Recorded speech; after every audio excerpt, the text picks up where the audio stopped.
میں یہ آپ سب کو خاص نصیحت سمجھیں، وصیت سمجھیں، یہ گھیرے سے باندھ لینا ہے کہ سرکار اعلیٰ حضرت رحمۃ اللہ علیہ کی تحقیقات پر اپنی عقل کے گھوڑے نہیں دوڑانے، اور اگر کوئی گھوڑے دوڑانے والا ملے اس کے پیچھے جانا نہیں ہے۔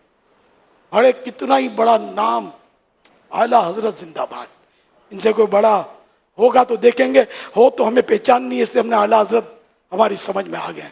ورنہ یہ کہ آپ کہیں کے نہیں رہیں گے۔ اعلیٰ حضرت کے فقہی مسائل ہوں، اعتقادیات ہوں، جو بھی ہوں، بس اعلیٰ حضرت کی تحقیقات ہمارے لیے حرف آخر ہے۔ یہ سارے میرے مدنی بیٹے مدنی بیٹیاں یہ ذہن بنا لیں، اور یہ پہچان ہے ہماری کہ جو اعلیٰ حضرت رحمۃ اللہ علیہ کا ہم ذکر خیر کریں تو جس کا چہرہ بشاشت چہرے پر نظر آئے، چہرہ کھل اٹھے خوشی سے، بس وہ اپنا ہے۔ باقی جو بھی ہو اپنے مطلب ہم بھلے میرا رضا بھلا،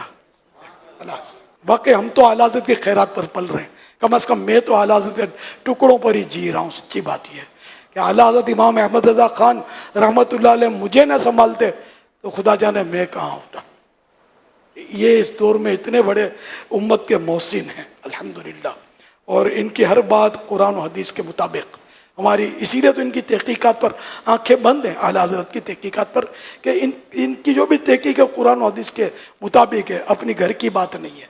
قرآن و حدیث سے کوئی بات ان کی ٹکرانے والی نہیں ہے۔ اتنے بڑے عالم مفتی اور اتنے بڑے مطلب ہے کہ پائے کے ولی بزرگ عاشق رسول تھے، اس لیے ہم نے ان کا دامن پکڑ کے آنکھیں بند کر لی کہ انشاءاللہ یہ ہمیں جنت ہی میں لے جائیں گے انشاءاللہ۔ ان کے پیچھے پیچھے غوث پاک کے پاس پہنچے، غوث پاک